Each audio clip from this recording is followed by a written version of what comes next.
هنا سائل يقول: إنسان سافر إلى بلاد الفترة بين الصبح والمغرب 19 ساعة ويريد الإقامة لمدة 5 سنوات، فهل يصوم تلك الفترة يعني 19 ساعة صيام أم يمكن أن يصوم على توقيت بلد آخر؟ الذي أراه لأن هذه المسألة تدخل في باب لا يكلف الله نفسا إلا وسعها. الذي يعيش في منطقة بين طلوع الفجر الصادق وغروب الشمس 19 ساعة، وقد ينعكس في بعض الفصول الأخرى تكون هذه المدة كلها ليل، فيكون النهار 5 ساعات.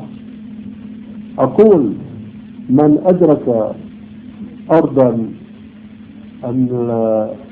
النهار نهار الصيام فيه 19 ساعة أو أقل أو أكثر من ساعة، فهذا يذكر بهذه القاعدة: اتق الله ما استطعت، لا يكلف الله نفسا إلا وسعها. أنت تستطيع أن تصوم هذه المدة أم لا؟ إذا استطعت فهذا واجبك، ولا تنظر إلى أقاليم أخرى التي تبعد عنك مثلا 1000 كيلومتر ويكون فيها النهار معتدل 12 ساعة مثلا. وإن لم تستطيع فلست مكلفا بهذا الصيام، وحينما تستطيعه تقضيه فعدة من أيام أخرى، لأنه عاجز عن هذا الصيام. وأنا على مثل يقين أن الناس ليسوا جميعا هكذا، بمعنى ليس كل الناس يستطيعون أن يصوموا 19 ساعة أو أقل أو أكثر، ولا كل الناس أيضا لا يستطيعون. فلماذا نعطي حكما عاما نقول من كان في مثل هذه الأرض فعليه أن يفطر أو عليه أن يصوم بالنسبة للأيام المعتبرة اللي هي قريبة من هذا الإقليم؟ إنما نقول كل نفس بما كسبت رهينة، بل الإنسان على نفسه بصيرة، فإن استطاع أن يصوم صام، وإلا لا يكلف الله نفسا إلا وسعها.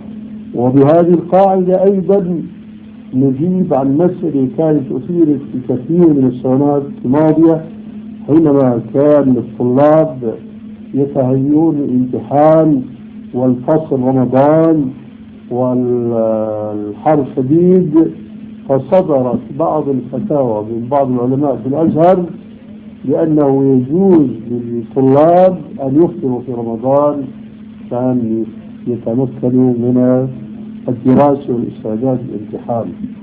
أنا أعتقد منذ ذلك الزمان حتى اليوم أن هذه الفتوى جائرة وغير قائمة على أدلة الكتاب والسنة، لأنهم أعرضوا عن هذا الأصل: لا يكلف الله نفسا إلا وسعها.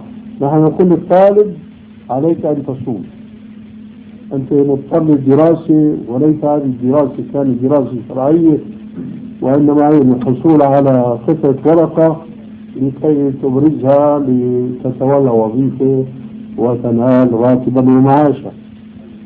ومع ذلك أقول: إذا كنت مضطر إلى أن تدرس في وقت رمضان تقدم الامتحان، قبل كل شيء أنت تختبر من رب العالمين، فأنت مكلف أن تصوم فباشر الصيام. فإن وصلت إلى مرتبة يجيز لك الله أن تفطر فأنت معذور عن ذلك. أما نتخذ قاعدة دخل رمضان خلاص أخذنا فتوى أننا طلاب بسبب الدراسة يجوز لنا الإفطار، هذا حرام لا يجوز أبدا، لأن هذا إلغاء للقواعد المتفق عليها بين علماء المسلمين، وبعضها نص رب العالمين في القرآن الكريم: اتقوا الله ما استطعتم. والرسول يقول: ما أمرتكم من شيء فأتوا منه ما استطعتم. أمرك بالصيام فأتي منه ما استطعت.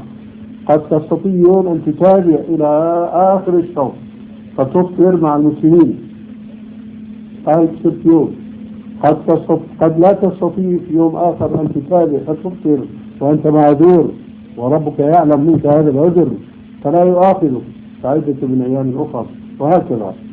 هذه المسألة هذه تماما من ناحية وجوب ضبطهما بالقواعد العامة وعدم جواز إعطاء حكم عام لكل إنسان. فمن عاش في هذه الأرض قد يستطيع وقد لا يستطيع، لا سيما ولا أتصور أنه يوم يكون 19 يوم يكون اليوم 19 ساعة أن يكون هناك في حر شديد مثلا كما هو في البلاد الحارة في المدينة في مكة، حر شديد جدا لا يطاق. فممكن يكون الوضع غير ذلك ولو أنه طال الزمن. فالإنسان في عنده قدرات وعنده طاقات أن يعيش بدون طعام وبدون شراب مثل هذه المدة وأكثر من ذلك. فإذا وصل إلى حد عدم الاستطاعة فقد رفع التكليف في ذلك وجاز له الإفطار. هذا ما عندي بالنسبة لهذا السؤال، ولعله الأخير. فقد أذن من صلاة العشاء وأنا